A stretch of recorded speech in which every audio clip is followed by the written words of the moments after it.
Shalom, selamat pagi jemaat dikasih Tuhan. Kembali kita berjumpa dalam renungan pagi.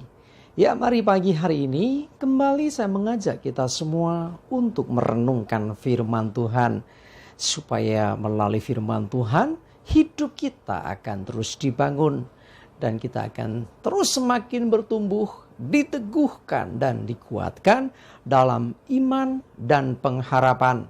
Karena firman Tuhan adalah kebenaran yang memerdekakan hidup kita. Firman Tuhanlah yang menjadi sumber kekuatan kita. Firman Tuhan pedoman dan penolong bagi hidup kita. Dan bahkan firman Tuhan jugalah yang akan terus menuntun dan menerangi langkah hidup kita. Ya, mari jemaat dikasih Tuhan, sebelum kita merenungkan firman Tuhan pagi ini, kita akan berdoa terlebih dahulu. Bapa di surga, kembali Tuhan, pagi hari ini kami datang ke hadirat-Mu. Kami sungguh-sungguh mengucap syukur ya Tuhan, atas begitu besar kasih setia-Mu, atas segala kebaikan-Mu, atas rahmat dan anugerah-Mu, berkat dan kemurahan Tuhan, perlindungan dan penyertaan Tuhan, pertolongan dan juga bahkan pemeliharaan-Mu ya Tuhan, atas seluruh hidup kami. Terima kasih ya Tuhan. Dan pagi hari ini kembali kami merenungkan firman-Mu. Mari Tuhan singkapkan dan nyatakan kebenaran firman-Mu. Dan Roh Kudus urapilah kami ya Tuhan, sehingga kami bisa menangkap apa yang menjadi pesan Tuhan dan juga mengerjakannya di dalam hidup kami. Terima kasih. Dalam nama Tuhan Yesus kami bersyukur dan berdoa. Amin. Mari jemaat dikasih Tuhan, kita akan buka Alkitab kita. Renungan pagi hari ini saya ambilkan dari 1 Petrus 3 ayat 13 dan 14. Saya bacakan. Dan siapakah yang akan berbuat jahat terhadap kamu jika kamu rajin berbuat baik? Tetapi sekalipun kamu harus menderita juga karena kebenaran, kamu akan berbahagia. Sebab itu janganlah kamu takuti apa yang mereka takuti dan janganlah gentar. Jemaat dikasih Tuhan, firman Tuhan katakan kalau kita selalu berbuat baik, ya, semestinya kita pun akan menerima yang baik. Ibarat taburan, nabur yang baik, nuai yang baik. Jadi kalau kita berbuatnya baik, ya harusnya kita tidak mengalami hal yang buruk. Ya, siapa yang akan berbuat jahat kalau kita selalu berbuat baik? Nah, tapi firman Tuhan katakan juga, tetapi sekalipun kamu harus menderita karena kebenaran. Jadi sudah berbuat baik, hidup dalam kebenaran, kadang-kadang masih juga diizinkan Tuhan untuk kita menderita tanda kutip ya, karena kebenaran. Nah, kalau itu terjadi, jadi kita sudah yakin bahwa kita nggak berbuat salah, yakin bahwa kita mengikuti kebenaran, tetapi kemudian kita harus juga mengalami penderitaan. Jadi menderita karena kebenaran, dikatakan kamu akan berbahagia. Ya, ini adalah kasih karunia loh. Kita nggak salah, tapi kita harus menderita. Ya, menderita bukan karena dosa, menderita bukan karena kesalahan, tetapi karena kita diperlakukan mungkin tidak adil. Mungkin kita dizolimi orang. Mungkin kita difitnah orang. Dituduh segala macam padahal kita tidak melakukan. Sudah aku dikasih Tuhan. Berbahagialah engkau ketika engkau diizinkan Tuhan mengalami hal itu. Kenapa demikian?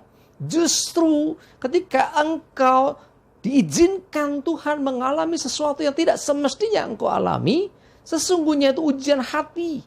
Bagaimana sikap hatimu? Jangan ikut membenci.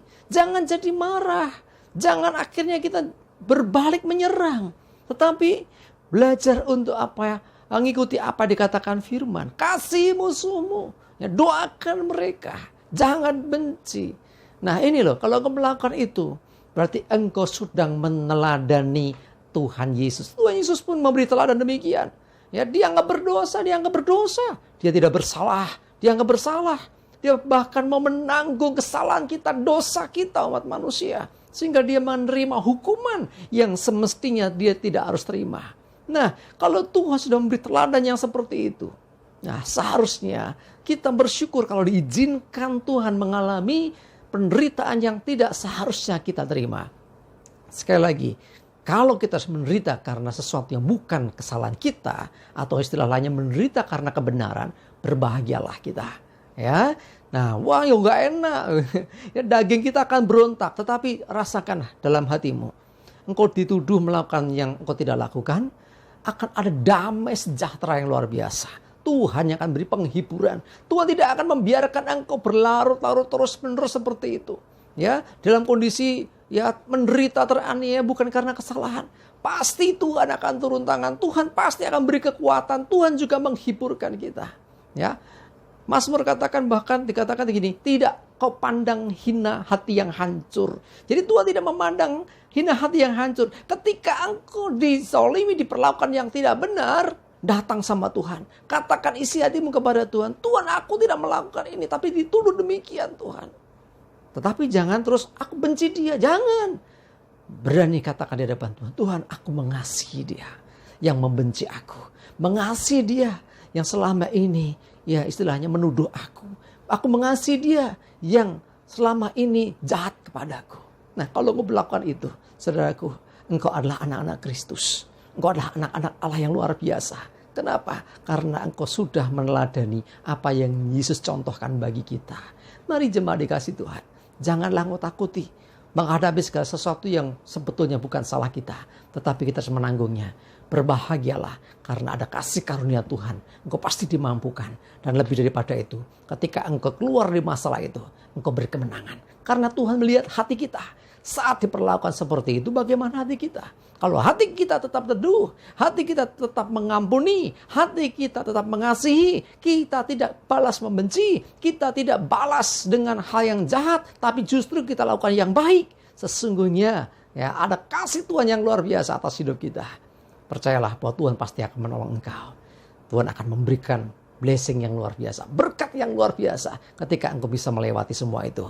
Dan engkau berkemenangan, artinya engkau tidak membalas yang jahat dengan yang jahat, tapi dengan yang baik. Dengan demikian, Tuhan pasti akan memberkati hidupmu dengan luar biasa. Amin. Mari kita berdoa. Tuhan, terima kasih Tuhan kalau kami belajar hari ini. Bagaimana kami harus bersikap ketika kami tidak melakukan sesuatu yang buruk. Kami tidak melakukan yang jahat, tapi dituduhkan atas kami. Segala yang jahat yang kami tidak lakukan. Tuhan, ajari kami kalau ada di antara kami yang hari-hari ini mengalami yang demikian. Kami difitnah, kami dizalimi, diperlakukan tidak adil. Dituduhkan segala yang jahat padahal kami tidak melakukan. Hamba berdoa, kuatkan, teguhkan. Bahkan Tuhan, Engkau yang menopangnya. Engkau tidak pandang hina hati yang hancur. Hati yang mungkin hancur, sedih. Tetapi biarlah tidak ada kebencian dan kepahitan. Tetapi ada kasih dan pengampunan. Seperti yang Tuhan Yesus sudah berikan teladan bagi kami. Untuk kami mengasihi orang yang memusuhi dan membenci kami. Terima kasih Tuhan. Kami serahkan seluruh hidup kami. Mohon selalu pimpinan dan penyertaan-Mu. Jauhkan dari segala celaka dan mara bahaya.